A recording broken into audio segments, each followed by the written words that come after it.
Olá, amados, a graça e a paz do nosso Senhor Jesus Cristo esteja sobre a tua vida, amém. Dando continuidade à série de mensagens concernente às 7 igrejas da Ásia Menor, e já nos encontramos na 4ª carta, dirigida desta feita à igreja de Tiatira.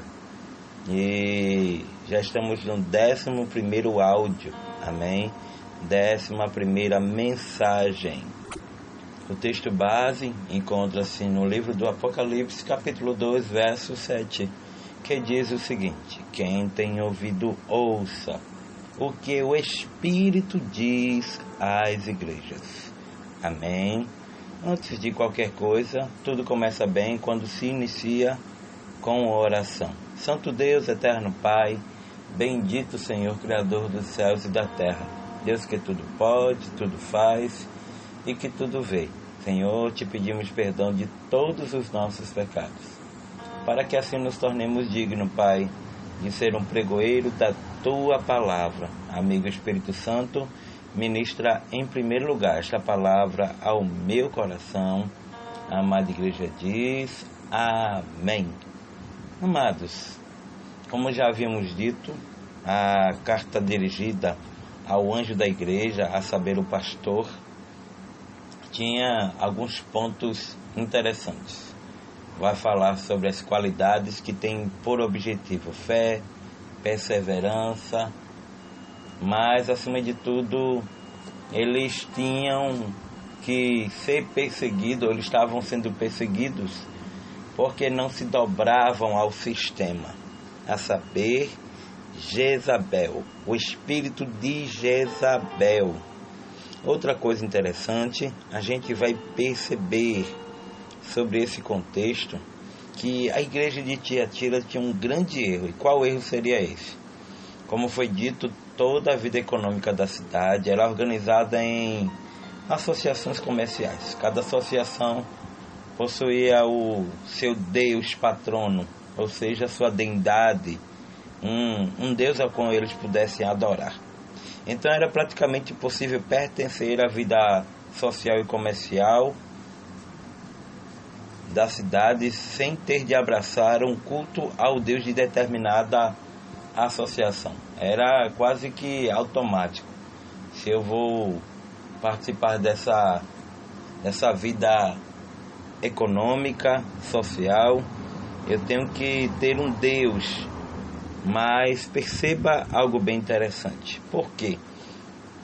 Porque uma vez introduzindo uma dessas associações ao que era esperado que o indivíduo participasse das festas pagãs, que assim traziam grandes banquetes oferecidos à deidade patronal, ou seja, era como se, vamos supor, eu tenho determinada função ou profissão e ali existe um Deus ou um determinado santo que eu tenho que adorá-lo. Então era isso que ocorria.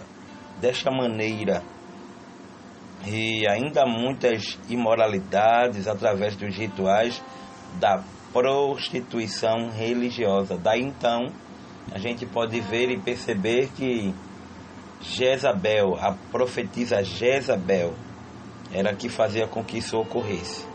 Portanto, o cristão da igreja de Tiatira não tinha vida fácil. Se não participasse de uma associação, o crente era basicamente excluído da sociedade e passava por necessidade, fome, perseguição. Mas se ele resolvesse participar de uma dessas associações, então ele teria demandas que inevitavelmente colocariam e com tudo isso e com essas demandas colocariam numa situação que possivelmente faziam com que houvesse uma infidelidade ao Senhor. Ou o crente de Tiatira negava o mundo e enfrentava as privações decorrentes disso, ou negava ao Senhor. Até porque a Bíblia nos fala, e a Bíblia nos diz que todo aquele que se constitui amigo do mundo é inimigo de Deus, ou vice-versa, né? Mas muitos, na verdade, querem viver um relacionamento duplo. Uma hora quer abraçar o mundo, outra hora quer abraçar a vontade de Deus. Infelizmente, a gente precisa se posicionar e sair do muro. Ou a gente serve a Deus ou não. Malaquias capítulo 3, versículo 18 vai dizer: e outra vez vereis a diferença entre o que serve e o que não serve, o justo e o ímpio. Perceba isto, e a gente precisa entender e se posicionar em não negar ao Senhor, porque Deus em todo tempo, Ele tem sido fiel para conosco, fiel em nosso viver, entendeu? Nesse contexto foi que surgiu a autodeclarada profetisa Jezabel. Ela estava seduzindo os crentes de Tiatira a comerem dos banquetes sacrificados aos ídolos e a praticarem a prostituição. Ela pregava que os crentes tinham que conhecer as coisas profundas de Satanás. Apocalipse capítulo 2, verso 24. E hoje em dia é assim, né? Se o crente ele não tiver uma maturidade espiritual, ele deixa se levar.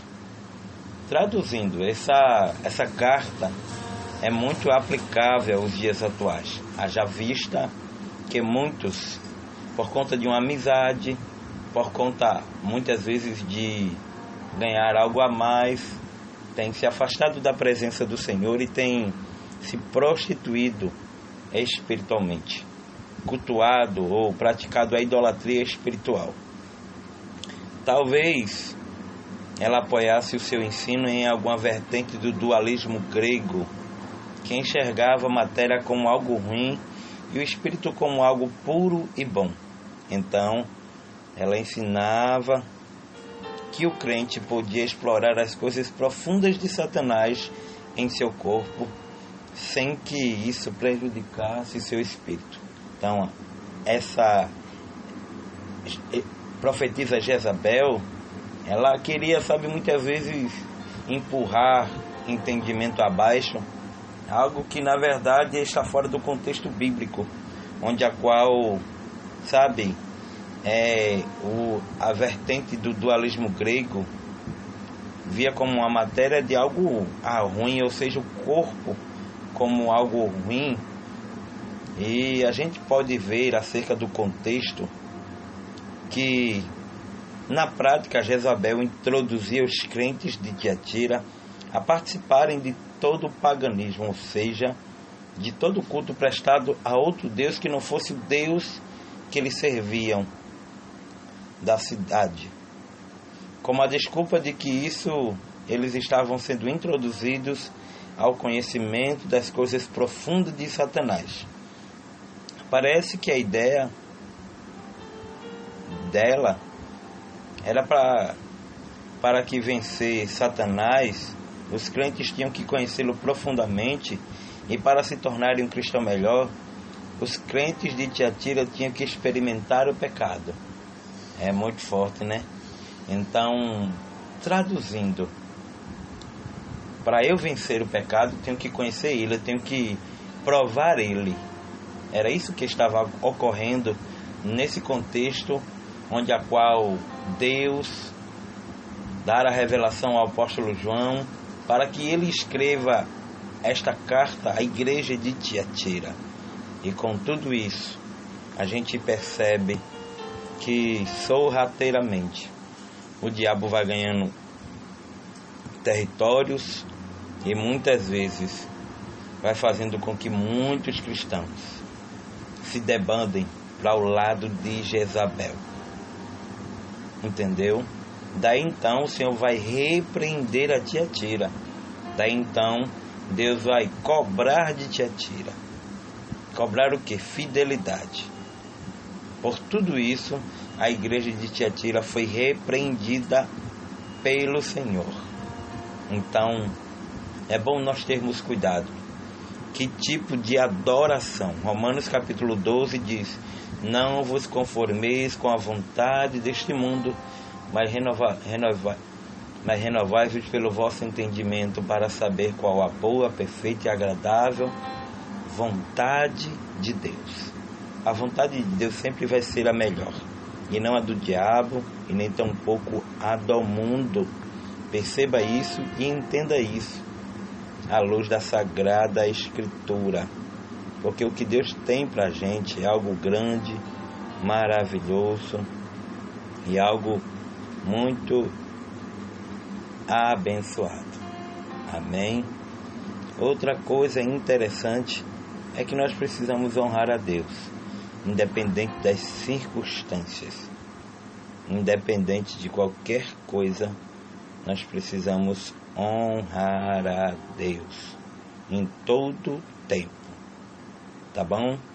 Daremos continuidade nas próximas mensagens concernentes às igrejas Ásia Menor, ainda falando da igreja de Tiatira, tá bom? Muito obrigado pelo carinho, te pedindo que você se inscreva, deixe o teu like, teu joinha no nosso canal Bíblia na Mão, Palavra no Fogão no YouTube. E se possível, compartilha e comenta em nome de Jesus. Fica na paz, que Deus abençoe e que o nome do Senhor seja glorificado. Que o Senhor te abençoe e te guarde, que Ele faça resplandecer sobre ti o rosto e te dê a paz em nome de Jesus. Ó glória!